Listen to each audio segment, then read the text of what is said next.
بێگومان هەمومان دەزانین کە قورآنی پیرۆز کەلامی خی گەورەیە و هەتاوەکو ئێمە بە قورآاندا بچینەوە بخوێنینەوە ڕاوی بکەین دەزانین کە چەندین عجاز و چەندین واتە و مانای گرنگی تێدایە و یەکیش لەشتانی کە لە قورآنی پیرۆزدا ئاماژەی پێوەکراوە ژمارە و ئامارەکانن بزانین نهێنی ئەو ژمارانە چییە ئاخر چی حکمتێک لە هێنانی ئەو ژمارە و ئامارانەیە هەیە باسی ئەم بابزە دەکەین بە میوانداری دکتۆر ڕزگار مەغدید مامۆسای زانکۆ پسپۆڕی داتا و زانیاریەکان کە لە هەولێرەوە لەگەڵمانە سڵاوی خوات لێبێت مامۆسا ئەم کاتت باش ئومێد دەکەم کە هەر باش و تەندروست بن با لەوە دەست پێ بکەین کە بزانین مەبەستمان چێ لە نهێنی ژمارە و ئامارەکان لە قورآنی پیرۆزدا. سڵاوی خوا لێوەی بەڕێزبی زۆر سوپاستان دەکەم. ڕاستەکەی احتیمالە کاتەکە بە شیوەی نەکاتن ئەو بابەتە بە تێر و تەسەلی باسکەین بەڵام محاولە دەکەین ئینشاءالله بە شێوەیەکی کورت و پوخت بابەتەکە تەڕحکەین ئینشاءالله تعالى. طبعا ڕاستەکەی ئیشەکە پەیوەندی بە قورآنی پیرۆز و سنەتی پێغەمبەر صلی الله عليه وسلم ئەوە هەیە. قورآنی پیرۆز خوای گەورە میهرەبان لە سوورەتی فوسیلەت ئاەتی 53 دەفەرمێ سنريهم آياتنا في الآفاق وفي أنفسهم حتى يتبين لهم أنه الحق. ڕاستەکەی ئەو سینەی پێشەوە سنريهم يعني أي سنريهم في مستقبل قريب يعني لداهاتوێکی نزیک خوای گەورە میهرەبان ئەو ئاەتە استمراريتێکی زۆر عجیب هەیە. من یەکشت تەڕح دەکەم لەو بابەتە ئەوش ئەوەیە تاکە شتێک کە لەو جیهانە ئێستا ئەوەی ئەمە لی تێدا دەژین لەو جیهانەی کەوا علم گەیشتیتە قیممەی تاکە شتێککەوا جێگیر و کۆنستاند ماوەتە ثابت ماوە تەنها و تەنها قورآنی پیرۆزە. بۆیە دیڕاستەکردنی ئەم قورآنە بە پێی ئەم ئاەتە خوای گەورە میهرەبان مەبەستی والله ئاعلم لێرەدا چییە سنريهم آياتنا في الآفاق في الآفاق واتە لە ئاسمانەکان و چۆنێتی دروستکردنی کەون و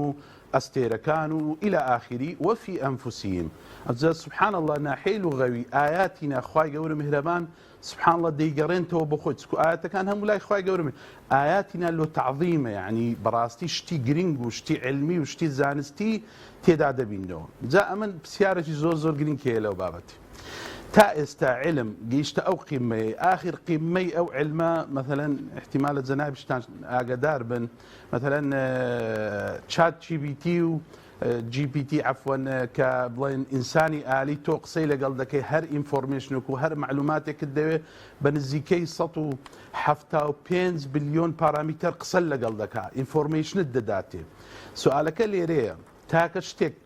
لەو زمانە و لەو مەکانێک کە ئێستا ئێمە لێ تێدا دەژین ئەم قورآنەیە ئەم قورآنە پیرۆزە سابت دەمینێ بە بەڵگەی خوای گەورە میران دەفەرمێس ئینا نحن نزلنا الذکر وئینا له لحافظون. بەنسبەت ئەو توێژینەوەی ڕاستەکەی من توێژینەوەیەکم هەبوو لە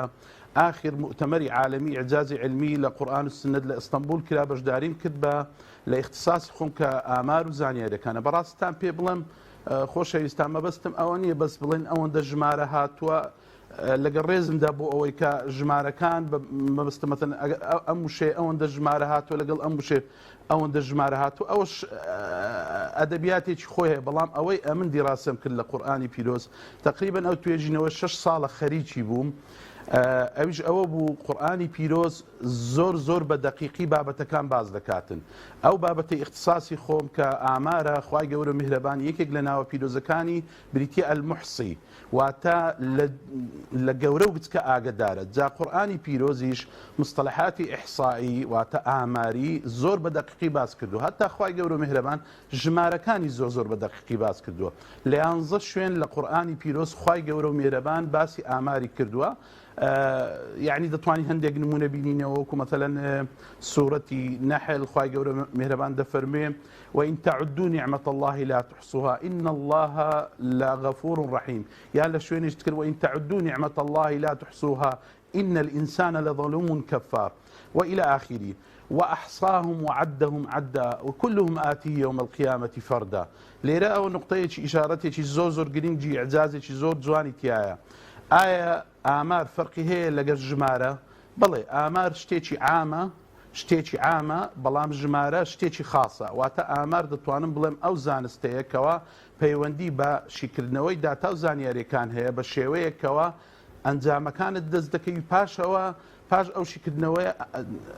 ئەنجامەکەت دەستکەوت دەتوانی بڕیاری بەو دێ بەڵام ژماردن تەنها ژماردنە و هیچ حفزی لە ناو نییە بۆ نمونە دەتوانی بڵێ 1 2 3 4 5 6 ئەمە ژماردنە بەڵام ئامار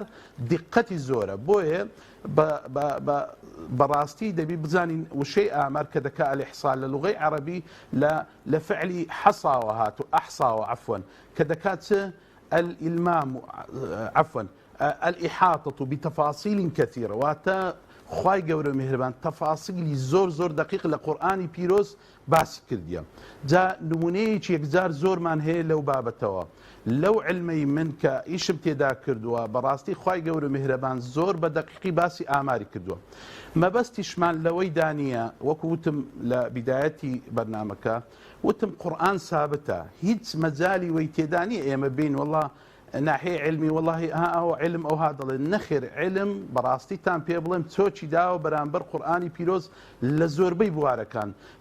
بواركان لبزيش شي لا اوي تي اي تي اما نالين قرآني بيروز كتابي علمية وصرف دين علمي لقل النخر كتابي تشريعية كتابێکی بەڕاستی پێ بڵێم ئادابە ئەخلاق إلى آخره وبخۆشەویستمان پێغەمبەر صلی الله عليه وسلم ئەو تانەی ویش لەبەرەوەی وما ينطق عن الهوى إن هو إلا وحي يوحى ڕاستەکەی ئەویش ئەو تانەی کە صحیحم فەرموودە پێغەمبەرمان صلی الله عليه وسلم بالضبط ئەو قانونی لەسەر تطبیق دەبیتن کەوا فعلا لەلایەن خوای گەورە میهرەبانەوە يعني ئەو ئەحادیثانە ئەوەی بۆ هاتووە جا بەڕاستی پێ بڵێم مجموعەک مؤشرات مجموعەک شت هەیە خوای گەورە میهرەبان باسی کردیە لە قورئانی پیرۆز لەو بابەتەوە زۆر باشە مامۆستایان سەبارەت بەوەی کە چه دلیلێک هەیە تاوەکو خوای باڵادەست ئەم ئامارانە ئەم ژمارانەی بۆ ئێمە خستۆتە ڕوو و ئێمە دواتر بین وەکو بەڕێستان توێژینەوەی لەسەر بکەین لێرەدا چیمان بۆ دەرەکەوێت لەم ڕێگەیەوە کە تەواوی قورئانی پیرۆز پەیامە بۆ مرۆڤایەتی و پێویستە جێبەجێ بکەین و منهەج و بەرنامەی کە خوای باڵادەست بۆی داناین بەڵام سەبارەت بە داتا و ژمارەکان چی؟ طبعا بەڕاستی یەک لە ئەساسیاتی زانستی ئامار بریتیە لە داتا داتاش ڕاستیەکەتان پێ بڵێم گەورەترین گرفتی جیهانە ئێستا داتای یعنی دەتوانم بڵێم ئامار مشکلەیەکی زۆر گەورەیە لە هەموو بوارەکان ئەگەر داتات نەبێ جا عەزەمەتی خوای گەورە میهرەبان لە بواری داتا و زانیاریەکان من دەتوانم یەک ئاەت باس بکەم طبعا ئاەت زۆرە بەس سەیری کە دیقەتی داتا و زانیاریەکان دەبی چ داتایەک و زانیارێک لای خوای گەورە میهرەبان خوای گەورە میهرەبان دەفەرمێ وما من دابة في الأرض إلا على الله رزقها ويعلم مستقرها ومستودعها كل في كتاب مبين خوای گەورە میهرەبان دەفەرمێ هەرچی دابەیەکن ما يدب على الأرض هەرچی دابەیەک لا بەکتریا لا جەرثومە لا هەر شتێک إلا على الله رزقها سیرکە ئەو هەموو داتا و زانیاریە چۆن خەزن دەبێ ئەم هەموو داتا و زانیاریە لە چێ خەزن دەبێ لای خوای گەورە میهرەبان سبحان الله تعالى یعنی سیرکە ئەگەر یەک گەڵا لە چیایەک بکەوێ خوای گەورە میهرەبان ئاگدارێتی جا لێرەدا باسی داتا بکەین خوای گەورە میهرەبان دەفەرمێ وأحصاهم وعدهم عدا وكلهم آتيه يوم القيامة فردا من پرسیارەکە لێرە ئەوەیە ئێمە گەورەترین گرفتمان ئێستا لە جیهانە بیگ داتای گەورە بەڕاستی بە دەقیقی ناتوانین کۆکەینەوە ئێستا فەرموو لە یعنی نامەوێت بێمە سەر بابەتەکانی تر لە مەوزوعەکە دەچن بەڵام فەرموو ئێستا زۆربەی دەوڵەتەکان مشکلە لەسەر داتایە ئەو دەڵێ داتای من ئەو هەیە ئەو دەڵێ داتای من دەڵێم ئێستا ئێمە 8 ملیار کەسین پێش ئەمەش چەندەها ملیار ئەی تەمەنی زەوی علمیەن ئەوەندە ماوەیە ئەو هەموو داتایە خوای گەورە و میهرەبان سبحان الله چ دەفەرمێ وأحصاهم عدهم عدا وكلهم آتيه يوم القيامة فردا دەفەرمێ هەر هەمووی ئیحسایان بۆ دەکەین ئیحسایەکە یعنی معنای چییە معنای وەیە داتای دەقیقیان بۆ دەژمێرین بە تەواوی بس احتمالێکێک پرسیار بکە لۆ خوای گەورە میهرەبان ئیحسای بە پێش عەدیە خستێ عەد یعنی ژماردن ئەها دەفەرمێ وأحصاهم وعدهم عدا واتە خوای گەورە میهرەبان عامەکەی بە پێش خاسەکەی وەرە ئەویش ئەوەی خوارەوە خوای گەورە میهرەبان سبحانه وتعالى ئەو داتایی لەکن الله تعالى زۆر دقیقە تەسەوری ناکەی لۆ ئحسا ئەگەر لۆ بینەران تەوزیحێکی بکەم مثلا ئێستا لە ناو کەناڵەکەی ئێوە 50 کارمەند هەیە ئەگەر بەس بریان ژمێرین 1 2 3 4 5 6 7 8 9 ئەو بە ئینگلیزی پێی دەڵێن کاونت واتە ژماردن بەڵام ئحسا دەزانی مانای چییە بە دقیقی فلان یەکەم شخص ناوی ئەوەیە تەفاسیلی ئەوەیە ژیانی ئەوەیە تەمەنی ئەمە ئامارە جاخوای گەورە مێرەبان دەفەرمێ یەک لە مؤشراتەکان دەفەرمێ وأحصاهم وعدهم عدا دەڵێ لەگەڵ ژماردنەکەی هەموو تەفاسیلی داتای ئەو شخصە لە لای ئێمەیە طبعا ئەوە ترسێکی زۆر گەورە بۆ بەشێر بەڵام خوای گەورە دەفەرمێ وەسیعت ڕەحمەتی كل شيء بەڵام پێویستە ئێمە حسابێکی بۆ ئەو بکەین ئەوە خاڵی یەکەم خاڵی دووەم پێویستە يعني محاولة بكم استغلالي وقتك بكم لا أمارة اشتكي بيدلن هرمتشي بإنجليزي بيدلن راندمايزيشن عشوائيات لسر أجركان اعتماد كأجركان أو عشوائيتها أساسي أو علمية بونمونا تودة تقول لسر الشارع السليماني دراسية كي ناتواني السيطرة لسر الشارع السليماني بكي تي وردقري بجاردي چي هرمتشي وردقري أم بجارده هرمتشيا ڕاستەکەی خوای گەورە میهرەبان زۆر بە دەقیقی لە قورئانی پیرۆز باسی بژاردەی هەڕەمەچی کردووە بەڵام دەبی تێبگەین ئەو ئیسباتەی ئەمن طبعا ئەوە پێویستی بەوەش نییە بەڵام بەڕاستی لە ناحیەی علمی خۆم کە ئامارە گەیشتمە ئەو نەتیجەی لەم توێژینەوە کە عەشوائیەت و هەڕەمەچیەت لای خوای گەورە میهرەبان وجودی نییە بە بەڵگەی ئەمەی خوارەوە دوو بەڵگەی سەریع بێنمەوە یەکەمیان لقل پیغمبرمان يونس على نبينا وعليه أفضل الصلاة والسلام كبو أهلنا النواتو ملخص حادثة كانت وانا باسكم بس عملية عشوائية كهرم شكي باز لكم أو عملية تيبو ليندر حضرت يونس توزر لقل يعني توربو سواري كشتيكبو لناو كشتيك خواي جورا ديويست شتيشي بيب شاندك براستي عزلي كر أو أبو فرمو إن يونس كان من المرسلين إذ أبق إلى الفلك المشحون كتورب الروي طبعا عقوبتي بيدان يعني وعدي عقوبتي قلت ايه وبجي فعلا كسب دواي نكوت بلام او تي وتقولي باش سير روجتر عقوبتان بودي تخوارو ولا او بابتكاني بلام زور مهمه ربطك يبكي باش سير روجك هيزنهات ايش قلت بخوا بزيان بيلم كسواري كشتي كبو خواي قبل فرمي اذ ابق الى الفلك المشحون لناو كشتي قلبالك تسوناو كشتي كخواي قبل تاخيرنا وجه بيكردن موزيك واتا بحركا وكو بلاي شلجا وبحر موزيك جوري بو هات هستانسيان قلتيان دبي قرعه بكين الي عمليه عشوائيه كيا عمليه عشوائيه نتيجه كي ديارنيه حتى خوشويست مع پیغمبر صلى الله عليه وسلم كسفري تي ذكرت قرعه بكاردهينا لبيني خزانكاني حتى وتشيني يعني كز وش قلتني حقيقتك بيتن كز تورنا بيتن بالضبط او عمليه لقراني بيروز بدقيقي باسكراوه فساهم فكان من المدحضين فساهم لتسهات ولا سهم وات وسهم بيشتر حتى لناو عربيش سهم واتا تيركان تير بتير قرآن كر سبحان الله خوي عشوائي بوجي شكل بلام نتيجه كي لا خوي قورو مهربان دياري او علماء سدلن دلن سبحان الله كسهم كان هايوش حضرت يونس دبايا درتيتن بلام اوشت للدنيا زور سابع مستحيلات اجر دوام زار مثلا الصدقه لجورك بي اجر يدرسوني من كلنا يجلس السطا بلام دوام زار ابن كثير رحمتي خوالي بلا تفسيرك يدله يكم زار كدرسو بعشوائيه بهرمتشي خلقك وتكان توبياوي باشي دووبارەی دەکەینەوە دووبارەکردنەوە زۆر ئەگەرەکەی دەتوانم بڵێم نزیکە لە زیرۆ نزیکە لە سفر دووبارە کراوە سبحان الله عملێکە دەبایە دەرچیتەوە سێبارەش کراوە هەر حەزرەتی یونس دەرچەوە فعلا حتا خۆی تێ هەڵدەنەوە لێرە عملی عەشوائیەتەکە هەڕەمەچیەکە لای خوای گەورە وجودی نییە بۆیە خوای گەورە لە شوێنێکی تریش بەو شتانە بەو طبیعەتە باسی دەکاتن زۆر باشە کاک دوکتۆر نمونەیەک باسکەین لە سوورەتی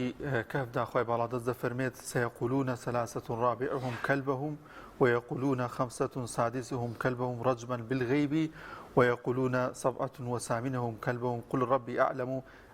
بعدتهم يعني اما جي بوكي كبوتشي خوي بالادز يعني بون من لم اتي خوي بالادز على قران بيروز على سوره كهف یعنی ژمارەکانی وتووە بەڵام گەڕانیۆتە بۆی کە خی باڵادەست تەنها ئەزانێت کە چەند کەس بوون لەو کەسانی لەو گەنجانەی کە ڕویان لە ئەشکەوتەکە کرد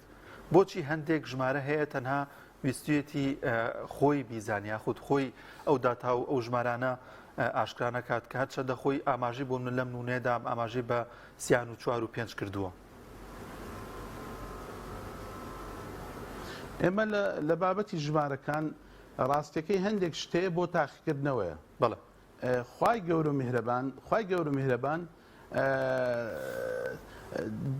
کە جاروێ ژمارەکان بۆ مرۆڤایەتی باز دەکات. بۆ نمونە هەر لە مۆزوعەکەی ئێستا دێمەوە سەر سوورەتێکە خوای گەورە میهرەبان دەفەرمێ حەزرەتی یونس إلى 100,000 أو يزيدون سيركا للغة عربي إلى 100,000 أو يزيدون 100,000 عندك 100,000 أو يزيدون ليرة قمانك أواني جاءتي أم قرآن دكان دلن نعوذ بالله لو خواي قورة مهربان دفرمي 100,000 أو يزيدون يعني أو يزيدون ليرة أو سبحان الله خواي قورة مهربان ديوين مروفاتي تيبقيني دەیەوێ بزانە مەسلەی ژمارە مەسلەیەکی ئاسان نییە هەموو کەس تێبگاتن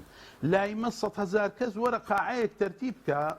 تەرتیب کە هەڵبژاردن کاکە هەڵبژاردن بەس هەڵبژاردنێک هەزارەها کەس مراقبەی دەکاتن هەزارە کەس ئەوەی دەکات ناتوانین ڕقمێک تحدید بکەین بڵێن 100 ئەوەندەیە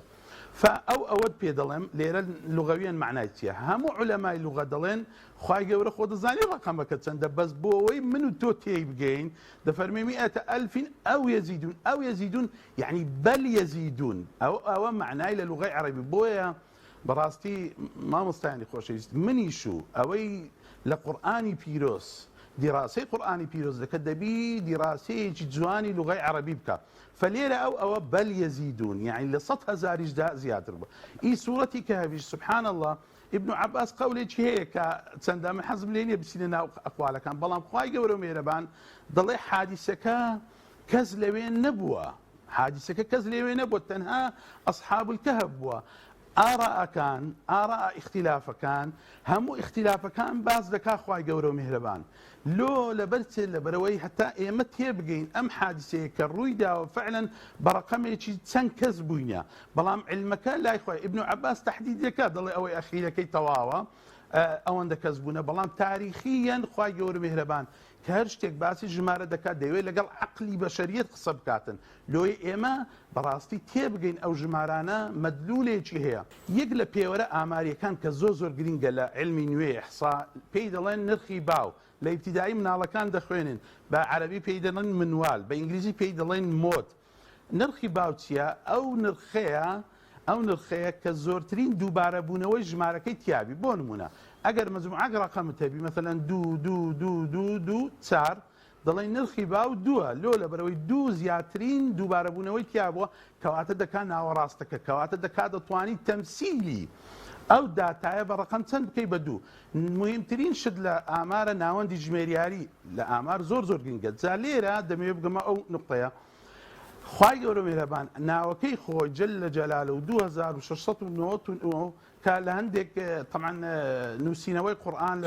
لەسەر شێوازەکان و ئەلف ئەوانە احتیمالە ڕقەمەکە تۆزێک بۆ بەڵام زۆرترین دووبارەبوون ئەو شەیە و زۆرترین بەڕاستیت پێ بڵێم زۆرترین دووبارەبوونەوە لە ژمارەکانیش دەزانی ژمارە چەندە بەڕاستی ژمارە یەکە ژمارە یەک زۆرترین دووبارەبوونەوەی هەیە نزیکەی 67 جار هاتووە جا ئەمە خۆی لە ئاەتێک بینیتەوە سبحان الله لە سوورەتی ئیخلاس خوای گەورە میران چ دەفەرمێ قل هو الله أحد ها سيرك أو الله تاكو تنهايا هرب تاكو تنها بوا هر دجمية لم يلد ولم إلى آخر لم يلد ولم يولد ولم يكن له كفوا أحد إلى آخر ما بستم أواني إما أو إثباتات أنا اللي هو يبكين براستي بلام يك شد زوزر قرينجت سون أم تيجينوم نوسي أمن بۆیە تەشجیعی ئەو برا بەڕێزان ئەو خوشکە بەڕێزانێک کە لە بوارەکانی علما ئیش دەکەن ئەم توێژیناوانە بە تایبەتی دەبی زۆر ئاگدار لە لوغەشا بخین خۆشەویستمان صلی الله عليه وسلم لە حەدیثێکە لە دوور و درێژە حەدیثێکی دوور وەصفی قورئان دەکات دەفەرمێ لا تنقضي عجائبه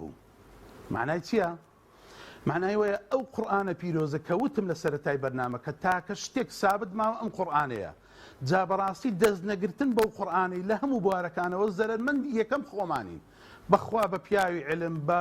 سیاست مەدار بە هەر کەسێک دەست نەگرتن بەو قورآانە لەبەرەوەی تەنها ئەو ساردمایە بە ئەوجە لە مەوزوعەکە دەرێت دەفەرمێت لا تەنقەضی عەجایبه عجایباتی ئەو قورآانە کۆتایی نایە خۆشەویستان ئەوەی دەمەوێت پێت باسی بکەم قورآانی پیرۆز ثابت في نصه زۆر دقیق من لەو کەلیمە ثابت في نصه لە نەسەکە ثابتە بەڵام لە چێ گۆڕانکاری ڕوودەدا دەبی لێرە زۆر ئاگدار بین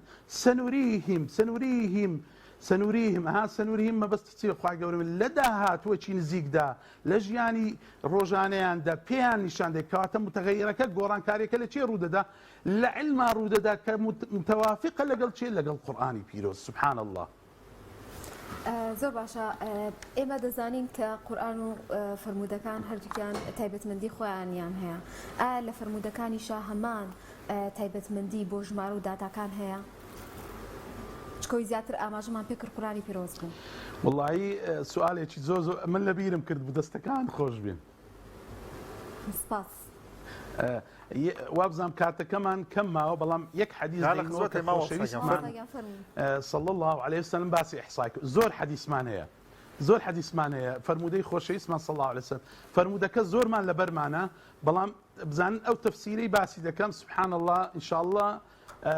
خوای گەورە تەوفیقمان دەدا لە تەفسیرەکە دەفەرمێ إن لحديثك صحيح إن لله 99 اسما ما أتى إلا واحدة من أحصاها دخل الجنة دفرمي خواي قولوا مهربان نوتنو ناوي هي طبعا حديثك صحيح من أحصاها دخل الجنة سيرك أحصاها دخل الجنة سؤالك ما بسيارك ما أو بسيارة احتمال بيتان سيري بلام بو خوشويست من صلى الله عليه وسلم دقيق بو لكلمات لو بحديث يجي ترى خوشويست ما دفرمي أوتيت جوامع الكلم أو بيوندي بو حديث دفرمي بكلمات زور كرد معناه زور برمانات بلام بيغمبري خوشويست لو ليرني فرموا من عدها ها لقال من عدها لو نيفرموا أوي جماردي دتسيتا بهاشت لا لا قاعدەك هەیە قاعدەی زۆر میهمەیە لە لوغەی عەرەبی دەڵێ شتی گەورە ئیستینادی لەسەر شتی گچکە ناکاتن چوونە بەهەشت شتێکی زۆر گەورەیە هەموو هەوڵ و تێکۆشانی مسلمانان و بەڕاستی ئەوەی لەسەر ئەم دینەیە یان هەموو مسلمانان ئەوەی بۆی بگات بەهەشت بەڵام لێرە شتێکی علمی هەیە لەم کەلیمەیە ئەویش ئەوەی خوارەوە ئیحسای وتووە خۆشەویستمان نەیوتوە عەد بکە تەنها بژمێر وەلەو ئەمن حەدی وەم نییە بڵێم ئەوەی دەیژمێری خێری ناگاتێ نا خێرت دەگاتێ بەڵام والله ئەعلەم دوو جار والله ئەعلەم سێم جار والله ئەعلەم قەزدی خۆشەویستمان لێرە تەنها ژماردن نییە تەنها ئەوە نییە بەڵام مەبەستی ئیحسایە ئیحسا معنای چیە لێرە یعنی وەکو داتا و زانیاریەکان بۆ تۆ دەڵێ کە ئیمانم وایە کە خوا ڕەزاقە كاك الدكري بس بليم رزاقه وطواو ادي تون عمليا احصاء عملي وداتاكي دا دبيه كم شد لضلتها تثبيتي كي ايماني في بيني ايه خواي قورج بخوت عند زانن اختبار ما عندك تعقيم عندك وكتو ادعاء رزاق يدك خوا تعقيد دكاتو برزقي كم برزقي زور بدوله مندي بفقط باشوي تاخي كرديا سركوتوبوي او نتيجه كي لتعريفي أكاديمي إحصائي كدقيشتي نتيجة تحقيق إنه كان ناجح بو إيه كناجح بو وتثبيت بو لضل التواو عمليا تطبيق كرت هيز مجالي تيدانيا من أحصاها دخل الجنة سبحان الله أو تي لزاري خوشي ويستمان صلى الله عليه وسلم ديت دروا دفرمي الربط يكسر بشي وهي برب العزة وهي بوي تيادا غلطي تيادانية دقتي تيايا بوي سبحان الله دفرمي فمن أحصاها دخل الجنة كات التطبيق عملت كد داتايا كد لدل التثبيت كد بعمليا ايش بيكرت اما بو زور باش چوونە باشتە ئینشاء الله تعالى. کاک دکتۆر زۆر بە کورتی زۆر پێم خۆشیانی ئەمە شتێکی زۆر گرنگە بەڕێستان کە پسپۆری بواری داتا و ئامارن هاتوون توێژینویەکتان لەسەر ئەمە کردو تا چەند گرنگە مامۆستانی زانکۆ کەسانی پسپۆر لە بوارە جیاوازەکاندا کەسێکی پسپۆرە لە بواری پزیشکیدا لە بواری بابەتی کۆمەڵایەتی و بۆ نمونە کێشە خێزانیەکان یاخود بابەتی ئابووری کە چەندین بڕوانامی هێناو لەو بوارەدا تا چەند گرنگە کە دیراساتێک لە قورئانی پیرۆزدا بکە لە بابەتە جیاوازەکاندا بۆی کە ئێمەی کە شارەزانین و کۆمەلگا کە شارەزای کۆمەڵی ئەو زانیاری و ئەجازە زانستیانە نییە بۆ هەموو لایەک ڕووبێتەوە ئەمە تا چەند گرنگە بۆ شارەزابوونمان لە ئەجاز و لە زانستەکانی قورئان و فەرمودەکانی پێغەمبەری عزیزمان صلی الله عليه وسلم. صلی الله عليه وسلم. والله خۆشەویستم ئەو پرسیارە زۆر جوانە پرسیارەکە. من داواکارم لە گشت توێژەرێک توێژینەوە فەرقی هەیە ئاگدار بین ئێمە توێژینەوە ئەساسیات هەیە بریا بەرنامەکە یعنی تۆزە کاتەکە زیاد باسی توێژینەوەمان کردووە توێژینەوە ئەساسیات هەیە یعنی ئێستا من ئەو قسە دەکەم جەنابتان سەدم تێدەگەن و بینەرانیش تێدەگەن بەڵام توێژینەوە ئەساسیاتی خۆی هەیە یعنی ئەگەر ئەو قسە بکەم ئێستا خەڵک احتیمالە ئەوانەی تۆزێک لەگەڵ قورئان و شت بینیان باش نییە احتیمالە بڵێن کاکە تۆ عاتیفەی خەڵک دەجولێنی نا من بە توێژینەوە ئەوم ئیسبات کردووە نەک بە قسە ئەساسیاتی توێژینەوە تێدا بوو بۆیە من پرسیار دەکەم ئایا ئیسلام ئابووری تایە؟ ئایا ئیسلام کێشەی کۆمەڵایەتی چارەسەر دەکا؟ ئایا ئیسلام ئایا بەڵێ خۆشەویستان بە تەکیدیەوە ئێستا ئەمە بینە سەر ئابووری توێژینەوەی پێویستە بینە سەر کۆمەڵایەتی توێژینەوەی پێویستە بینە سەر ئەویش ئیستینباط واتە دەرهێنانی بەڕاستی ئەو بابەتانە لە قورئانی پیرۆز دەزانی مەوزوعەکە چییە بابەتەکە دەمەوێت تێبگەن بینەرانیش لە من لەبەرەوەی تاکە شتێک کە سابت ماوە ئەو قورئانەیە لە لای خوای گەورە و میهرەبانە خوای گەورە و میهرەبانیش ئاگدار بین ئێمەی خەڵق کردووە دەشزانی چارەسەری کێشەکان لە چێندەرە اقتصادی ئیسلامی ئابووری ئیسلامی بابەتێکی زۆر گرینگە من لۆ بە تەسەووڕی کەلیمەی ئیسلامی بانقەکانی فەڕەنسا ئەم بەبڵگەوە ئێستا وەختەکەی بانقەکانی فەڕەنسا کە بەڕاستی پێ بڵێن بە اقتصادی ڕەسمالیەت و اقتصادی ئیشتراکیەت ئەو ئیشتراکیەتەکە ڕۆ یعنی من بەستم ئەوە بوو وەچی گوتن ئینهیاری هینە ڕەسمالیەتش ئێستا لە چ مەوزوعێک و لە چ مەشاکلێکدا باشە بۆ دیڕاسی اقتصادی ئیسلامی نەکەین بۆ بانقەکان دیڕاسی اقتصادی ئیسلامی نەکەن ئەساسیاتی اقتصادی ئیسلامی باوەڕت هەبی بەرەو ڕەفاهیەتە ئەگەر بین ئەساسیاتەکە باسکەین چەند خاڵێک هەیە دەتوانین استفاد ئەوە ئابووری لە بواری کۆمەڵایەتی کاکە ئەو هەموو کێشەمان هەیە ئێمە ئەو کێشانە ئێمە بە تێکست ئێستا دەتوانین بەڕاستی بە قسە من بەهار بین مەچۆکان بە کەیفی خۆم قسە بکەم بەڵام کە باسی وەی دەکەی دەچێت ناو توێژینەوەکە ئیستینباطی لە چ وەرگرە لە ئاەتەکانی خوای گەورە مێرەمە کە باسی گرفتە کۆمەڵایەتەکان و هەتا حەدیسەکانی پێغەمبەر صلی الله علیه وسلم یەک نقطەی ئەخیری زۆر میهمە خوای گەورە مێرەبان لە قورئانی پیرۆز ئەوەندە بەو عیلمە کەمەی کە هەیتم ناستە ناو تەفاسیلی شتەکان سبحان الله ڕێنیشاندەرە بە عام شتمان پێپشاندەدا بەڵام تطبیقی عملی تێبگەین ئەوە سبحان الله تطبیقی عملی ئەم قورئانە بە 100% لەلایەن چێ بووە لەلایەن خۆشەویستمان بە صلی الله عليه وسلم ئەویش بە بەڵگەی چ دایکمان عائیشە ڕەزا و ڕەحمەتی خوای لەسەر دەفەرمێ إنه كان قرآنا يمشي قرآنك بدرو يعني أخلاقيات وتطبيقات إلى آخر لبواري آبوري لبواري كومالاتي لبواري سياسي حتى سياسي جبراستان بيبلم يعني الشرنية أو موضوعي اقتصاد إسلامي آبوري إسلامي لبرناوي إسلامي كاستفادة نا أما بيامي خواي قوري دبي هرهم وتويجران براستي أوي توانا هي خزمتي أم قرآن بكين آخر قصة با أو بيتن ئێمە ئەو توێژینانەوە لەوەی نییە کاکە یعنی خەڵکت تێبگە کاکە قورئان کۆتایی هاتووە بەڕاستی ئێمەی موسڵمانان تەواو کۆتایی هاتووە لە هەزار و ئەوەندە ساڵە ئەگەر بێی مەکەی تەسویرکەی مەکە شاری مەکە تەسویرکەی لەو جەزیرە عەرەبیە ئەم پەیامە هاتە خوارە پێش هەزار بزانە ئەنجا خۆشەویستمان لە چ حملێکی گەورەی لەسەر بوو بە قوربانی بم خوای گەورە مهرەمان یەک لە شتە هەرە گرنگەکانی ئەو پەیامەی ئێمە عالەمیەتە بە جیهانە یعنی بەس تایبەت نییە بە عەرەب و کورد و بە بەڵگەی چ وما ئەرسەلناکە ئیلا ڕەحمەتەن للعالەمین بۆ هەموو جیهانیان یعنی ئەو پەیامەی مە جیهانگیرە بۆ هەموو جیهانیانە بۆ هەموو خەڵکە بۆیە ئێمەی توێژەران پێویستە بەڕاستی توێژینەوەکانمان بکەین زۆر سپاس. توێژینەوەکانمان ئەنجام دەین لە بواری قورئان و سنەتی پێغەمبەر صلی الله عليه وسلم بە تایبەتی برایانی ئەهلی شەریعە ئەوە بەڕاستی دەستیان خۆش بە ئیشی خۆیان باشە، تەواو زۆر کرد بەڵام سپاس. ئێمە بواری ئامار بواری ئابووری بواری زۆر سپاس بۆ کۆمەڵایەتی لە دکتۆر ئاخری زۆر داوای لێبرن ڕستەم دەکەم مەمدید، احتمالە وەختەکە تەواو مامۆستای زانکۆ پسپۆڕی داتا و زانیاریەکان کە لەم تەوەرە لەگەڵمانە بوو ئێمە لەبەر نەبوونی کات نەماچای لەگەڵ یا بەرداوم زۆر سپاس دەکەین کاک دکتۆر.